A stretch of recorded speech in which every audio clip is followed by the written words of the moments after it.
Juristas de todo o país lançaram um manifesto em defesa do Estado Democrático de Direito durante o Encontro Nacional de Advogados em Defesa da Constituição, em Brasília. No manifesto, eles repudiam ações recentes da Operação Lava Jato e condenam qualquer tentativa de subversão do princípio da soberania do voto popular. Para falar mais sobre esse assunto, eu converso agora ao vivo aqui no Jornal da Manhã com o especialista em Direito Constitucional e Internacional, o professor Gustavo Teixeira. Bom dia, obrigado pela sua presença aqui com a gente. Bom dia, Antônio Carlos.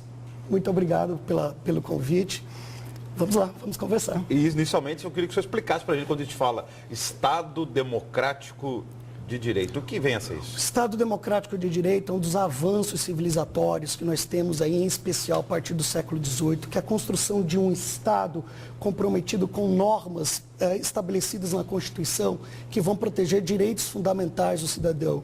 Normas que vão garantir a todo cidadão, por exemplo, o acesso ao devido processo legal, que é a garantia de que ninguém vai poder ser condenado sem nenhuma prova contra ele, por exemplo, em um processo. Também um Estado, por exemplo, que protege a soberania popular do voto e tem que ser tolerante com as divergências político e partidárias. Portanto, hoje, esses juristas estão, entre os quais eu me incluo, nós estamos defendendo exatamente a manutenção de um Estado democrático de direito, que no Brasil vai ser erguido, veja só, apenas a partir de 88. Então, nós temos uma jovem democracia que precisa ser protegida, em especial em momentos de crise, porque em momentos de crise institucional surge a tentação de se tentar violar regras desse Estado democrático. Pois é, e no momento desse que nós estamos vivendo no Brasil, de ebulição política, quando a gente até fala numa posição dessa como Estado Democrático de Direito, dependendo de quem faz a leitura, de quem ouve uma expressão dessa, acha que a pessoa está tomando partido para um lado ou para outro. Nesse caso, desse manifesto, quando vocês fazem essa defesa do Estado Democrático de Direito, vocês estão falando em relação a quê, por exemplo? Por exemplo, a Operação Lava Jato, o que vocês concordam que essa operação está dentro do Estado Democrático de Direito e o que não está dentro do Estado Democrático de Direito? Em primeiro lugar, nós saudamos com muita felicidade a investigação, o processamento e eventuais condenações, nos termos da lei, de indivíduos que tenham praticado algum mal ao erário público. Agora, nós não, como juristas e advogados, nós não podemos fechar os olhos a conduções coercitivas sem prévia intimação dos réus ou dos investigados. Nós não podemos permitir, por exemplo, que escutas telefônicas sejam utilizadas para escutar conversas de advogados por telefone. Isso fere prerrogativas do advogado. Então, nós temos sim que fiscalizar a atuação de todos no Estado Democrático de Direito, inclusive dos membros do Judiciário. Nos pedidos de impeachment da presidente Dilma Rousseff, como que está essa questão do Estado Democrático de Direito? Está sendo respeitado ou não? Na realidade, tem nos saltado aos olhos o fato de um discurso falacioso estar sendo divulgado por parlamentares, até alguns membros da mídia ou até mesmo alguns colegas juristas, segundo o qual o processo de impeachment é um processo apenas e tão somente político, quando na realidade ele é jurídico e político. Significa dizer o seguinte: por um processo político, que seria o voto de desconfiança no parlamentarismo, eu posso retirar um chefe de governo apenas e tão somente pela quebra de confiança em relação a ele. Agora, no presidencialismo, que é o nosso sistema adotado pelo Brasil, o processo de impeachment é um processo jurídico e político. Jurídico significa dizer o quê? Significa dizer que o que está escrito no artigo 85 da Constituição tem que ser cumprido. Eu só posso retirar o presidente da República ou qualquer chefe do Executivo uma vez comprovado o crime de responsabilidade praticado por ele, que no caso e análise do processo que está tramitando na comissão especial da Câmara, não está demonstrado. Que são as pedaladas fiscais. Exato. Tanto que a OAB ontem apresentou um novo pedido de impeachment contra o presidente da República, apontando aí sim possíveis crimes de responsabilidade. Agora sim poderemos ter um pedido de impeachment, porque esse outro está tramitando lá, não teria crime de responsabilidade, é isso? As pedaladas fiscais, elas não correspondem a crime de responsabilidade, porque, em primeiro lugar, nós não temos essa conduta tipificada no nosso ordenamento jurídico.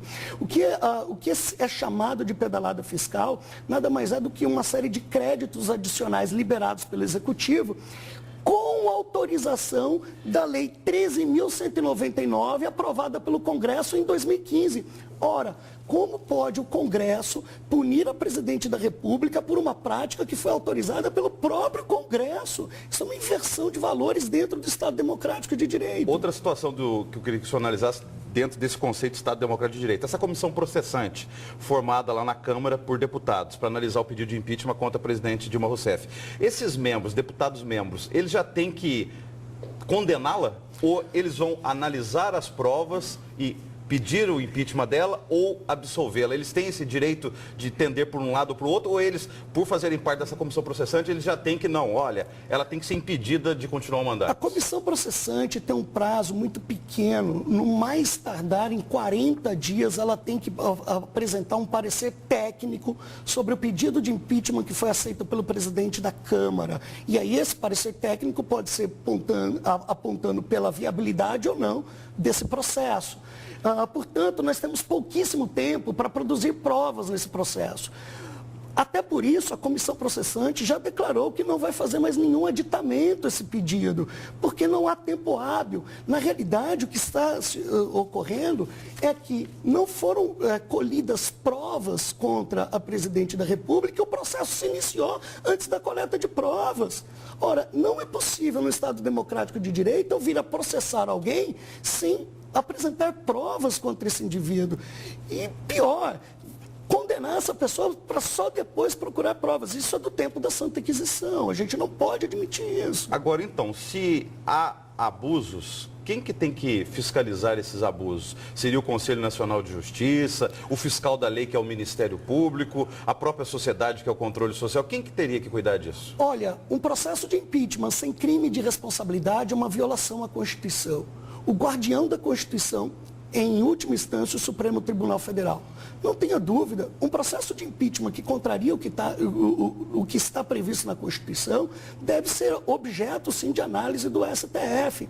E outro detalhe, a violação das normas constitucionais no que diz respeito ao processo de impeachment implica também em violação de uma série de tratados internacionais ratificados pelo Brasil. Cito aqui 3. A Carta Democrática Interamericana, a Convenção Americana sobre Direitos Humanos e o Protocolo de Ushuaia, que é a cláusula democrática do Mercosul. Em 2012, tivemos um impeachment na República do Paraguai, em que uma série de garantias previstas nesses tratados não foram observadas. O Paraguai ficou suspenso do Mercosul por 2 anos. Os líderes do Mercosul já anunciaram medidas nesse sentido contra o Brasil, caso o nosso processo de impeachment não siga os procedimentos legais estabelecidos por nossa Constituição e pelos tratados ao qual o Brasil se propôs a cumprir. E isso acontecendo, teremos um dano terrível à economia brasileira, haja vista que o maior mercado consumidor de produtos industrializados brasileiros é o Mercosul.